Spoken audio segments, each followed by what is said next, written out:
Hello and welcome. मैं हूं पारस मुरारी और स्वागत करता हूं एक बार आपका फिर से अपने YouTube चैनल पर। बाबा बंदा सिंह बहादुर उर्फ लक्ष्मण देव, इनको काफी कम लोग जानते हैं और मैं यकीन के साथ कह सकता हूं कि काफी जगह इनके बारे में कोई नॉलेज नहीं मिलती, काफी बुक्स में नहीं है, इनके बारे में कुछ भी नॉलेज नहीं है और काफी स्कूल्स में भी नहीं पढ़ाया जाता इनके बारे में। पता नहीं हमारा एजुकेशन सिस्टम चाहता क्या है और किस दिशा में हमको ले जा रहा है। जिस आदमी ने और जिन लोगों ने हमारे देश के लिए इतना कुछ करा, उनके बारे में हमारी हिस्ट्री में कुछ नहीं मिलता। वहीं जिन मुगलों ने हमारे देश को बर्बाद कर दिया और इतना कुछ सहा जिन जिन मुगलों की वजह से हमारे देश ने, और उनके बारे में आपको सब मिल जाएगा, A to Z मिल जाएगा। पर ऐसे फ्रीडम फाइटर्स के बारे में आपको कहीं से कहीं तक कुछ सुनने को नहीं मिलेगा। तो सवाल ये आता है कि ये बंदा सिंह बहादुर हैं कौन और इनके बारे में जानना इतना जरूरी क्यों है। 27 अक्टूबर 1670 में जम्मू कश्मीर के राजौरी में बंदा सिंह बहादुर उर्फ लक्ष्मण देव का जन्म हुआ। ये एक राजपूत फैमिली से बिलोंग करते थे। इन्होंने 2.5 साल के लिए सिख रूल को लगाया था या फिर स्टेबलाइज किया था। इन्होंने अपनी ऑथोरिटी सतलज से यमुना तक फैलाई थी और काफी कुछ सेक्रीफाइस करा एक देश के लिए, एक कम्युनिटी के लिए, जिसके बाद इनके बारे में जानना काफी जरूरी हो जाता है। तो उस समय मुगल रूल चल रहा था, मुगल एरा था, और ये जो कहानी है, जो इनकी स्टोरी है, ये दरअसल औरंगजेब के बाद की है। अब औरंगजेब के बाद का जो एरा था या फिर जो मुगल एरा था, वो इतना अच्छा नहीं था हिंदुओं और सिखों के लिए, खासकर सिखों के लिए। इनको जहां भी दिखते थे वहीं पर मारने का ऑर्डर दिया गया था। अब लक्ष्मण देव से बंदा सिंह बहादुर बनने की कहानी क्या थी? तो जैसा कि मैंने कहा, इनके पिताजी एक किसान थे और किसी कारण से इन्होंने 15 साल की उम्र में वैराग ले लिया था, संन्यास ले लिया था और साधुओं के साथ इधर से उधर घूमते रहते थे। ऐसे ही एक दिन टहल रहे थे, अकेले रहने लग गए थे कुटिया में। तो वहीं गुरु गोविंद सिंह जी आए। इनके बारे में काफी लोग जानते थे, गुरु गोविंद सिंह काफी फेमस थे और साथ ही साथ बंदा सिंह बहादुर जी भी अपने आसपास के लोकेलिटी में काफी फेमस थे, लोग उन्हें काफी जानते थे। तो गुरु गोविंद सिंह जी बंदा सिंह बहादुर से मिलने गए। तो वहां पर बंदा सिंह बहादुर जी से इनकी मुलाकात हुई और शुरुआती मुलाकात कुछ ऐसी रही कि इनके बीच में नोकझोंक हो गई। थोड़ी देर बाद दोनों के बीच में एक म्यूचुअल अंडरस्टैंडिंग बनी और बंदा सिंह बहादुर गुरु गोविंद सिंह जी के फॉलोअर बन गए। गुरु गोविंद सिंह जी ने ही लक्ष्मण देव से इनका नाम बंदा सिंह बहादुर जी रखा था और साथ ही साथ इनको एक खालसा बना दिया था। शायद गुरु गोविंद सिंह जी इनके अंदर का पोटेंशियल जानते थे, इस वजह से उन्होंने उनको वो टास्क दिया। उनका टास्क ये था कि मुगल शासकों की ताकत को कम करना, उसको गिरा देना, और काफी कामयाब भी रहे, एक हद तक कामयाब रहे ये इसमें।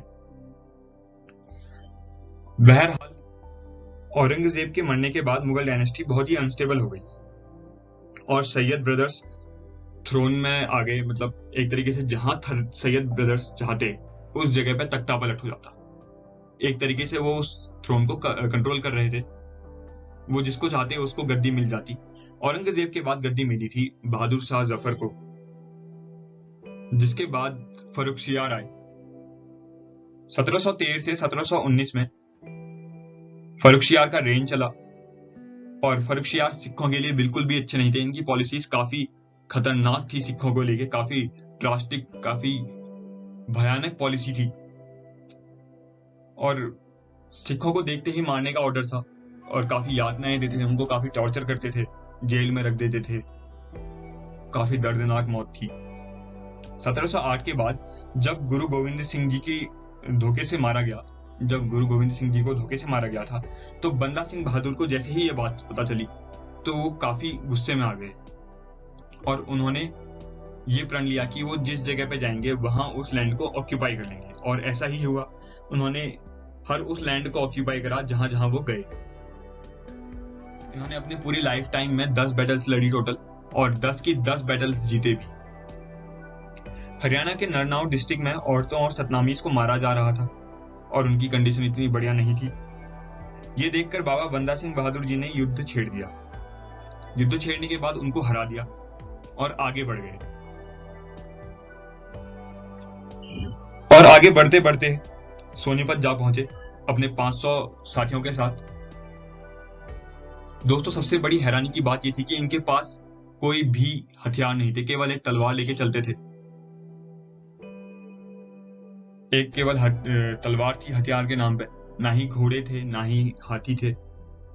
और आगे चल के इन्होंने इन 500 से 700 सैनिकों ने मुगल सैनिक 10,000 मुगल सैनिक मार दिए थे। एक युद्ध हुआ था, उसमें 10,000 मुगल सैनिकों को मार दिया था इन्होंने। 1709 में इन्होंने सिख रूल को स्टेबलाइज किया और यूपी, पंजाब इंक्लूडिंग पाकिस्तान को ऑक्यूपाई कर लिया। अब यहीं पर जो मुगल था उसका केंद्र भी यहीं कहीं था। इस वजह से वो भी काफी परेशानी में आ गए, जिसकी वजह से एक पैरेलल गवर्नमेंट चलने लगी और काफी नोकझोंक हुई, नोकझोंक बढ़ने लगी मुगल्स के बीच में और सिखों के बीच में। और यहीं पर हुई बैटल ऑफ छप्पनझिरी। बैटल ऑफ छप्पनझिरी मई 12, 1710 को हुई। इस बैटल के दौरान बंदा सिंह बहादुर जी ने वजीर खान को मार दिया था। अब वजीर खान जो कि एक नवाब था और उसने गुरु गोविंद सिंह जी के दोनों बेटों को जिंदा दीवार में चुनवा दिया था। इतना खतरनाक रूल था उस समय, इतने खतरनाक थे ये मुगल्स, इन्होंने किसी को भी नहीं बख्शा। वजीर खान को मारने के बाद सिख काफी मुश्किल में आ गए। फर्रुखशियार काफी गुस्सा हो गया था और उन्होंने जहां भी इनको देखते ही मारने का ऑर्डर दे दिया था, जिसके कारण सिख एक गांव में रहने लग गए थे और उस गांव को मुगलों ने चारों तरफ से घेर लिया था, सील कर दिया था एक तरीके से। अब गांव की हालत इतनी खराब थी कि उनके पास ना तो खाना था, थोड़े टाइम तक 8 महीनों के लिए सील करा था और कुछ टाइम बाद वो खाना भी खत्म हो गया था और जितने भी एसेंशियल्स थे वो भी खत्म हो गए थे। अब एसेंशियल आए भी तो कैसे आए, क्योंकि बाहर से तो सील कर दिया है मुगलों ने, बाहर से पूरा जो एरिया था वो सील कर दिया था, जिस वजह से बाहर से अंदर कुछ नहीं जा पा रहा। अब 1715 में बाबा बंदा सिंह बहादुर के साथ साथ उनके सारे फॉलोअर्स भी पकड़े गए। अब मुगल खुद भी चौंक गए थे कि ये इतने सारे लोग 8 महीनों से बिना खाए पिए कैसे रह रहे हैं, इनका सर्वाइवल कैसे पॉसिबल है। मुगल खुद भी चौंक गए थे। अब 1715 में इनको लाहौर से दिल्ली ले जाया गया, क्योंकि दिल्ली उस समय कैपिटल थी। अब इनके सामने जान बचाने के ऑप्शंस रखे गए बंदा सिंह बहादुर जी के सामने। इनसे कहा गया कि अगर आप सरेंडर कर लें और आप मुस्लिम धर्म अपना लें तो हम आपके जितने भी ये साथी हैं और आपको छोड़ देंगे। पर इन्होंने ये नहीं माने। इनके साथ साथ इनके जितने भी साथी थे उनमें से एक ने भी नहीं माना, एक ने भी मुस्लिम धर्म नहीं अपनाया। सब बहुत ही पक्के थे अपने इरादों में और हर दिन 100 सिखों को मारा जाता था, हर दिन 100, और ऐसा ही 7 से 8 दिनों तक चलते रहा। पर इनका जो हौसला था वो टस से मस नहीं हुआ, जिसके बाद मुगल काफी परेशान हो गए। मुगल्स ने इनके बेटे को भी कैप्चर किया था, यहां तक कि इनके बेटे का कलेजा निकालकर इनके मुंह में डाल दिया गया। इनसे कहा गया था कि आप अपने बेटे को मार दीजिए या फिर मुस्लिम धर्म अपना लीजिए, पर इन्होंने कुछ भी नहीं माना, तो इनके बेटे का कलेजा निकाल के इनके मुंह में डाल दिया। सोचिए कितना दर्दनाक रहा होगा वो, सोच के ही डर लगता है। इनको मारने से पहले इनको काफी टॉर्चर किया गया। इनकी आंखें निकाल ली गई, इनकी स्किन निकाल ली गई, इनके साथियों को इनके सामने मारा गया। इनको एक लोहे की जंजीरों में बांधा रखा था और इनके बेटे को इनके सामने मारा गया। कितना बड़ा सैक्रिफाइस करा इन्होंने अपनी कम्युनिटी के लिए, एक पूरे देश के लिए। तो दोस्तों, 9 जून 1716 में, इसी महीने, इनको मार दिया गया। इनकी एज सिर्फ 45 इयर्स थी। ये रही बाबा बंदा सिंह बहादुर जी को मेरी तरफ से एक छोटी सी श्रद्धांजलि। इनके एफर्ट्स इतने सामने लोगों के नहीं आ पाए जितना आना चाहिए था। इनकी आइडियोलॉजी नहीं आ पाई। इनको काफी लोग अभी भी रिकॉग्नाइज नहीं करते, लोग नहीं पहचानते, और हमारे एजुकेशन सिस्टम में कहीं भी इनका जिक्र नहीं है। तो मेरा ये एफर्ट है कि इनका एफर्ट मैं आपके सामने लाऊं। अब आपका ये एफर्ट होना चाहिए। मैं उम्मीद करता हूं कि जो मेरा एफर्ट है उसको आप लोगों के सामने रखें और इस वीडियो को शेयर करें, जितना हो सके उतना शेयर करें।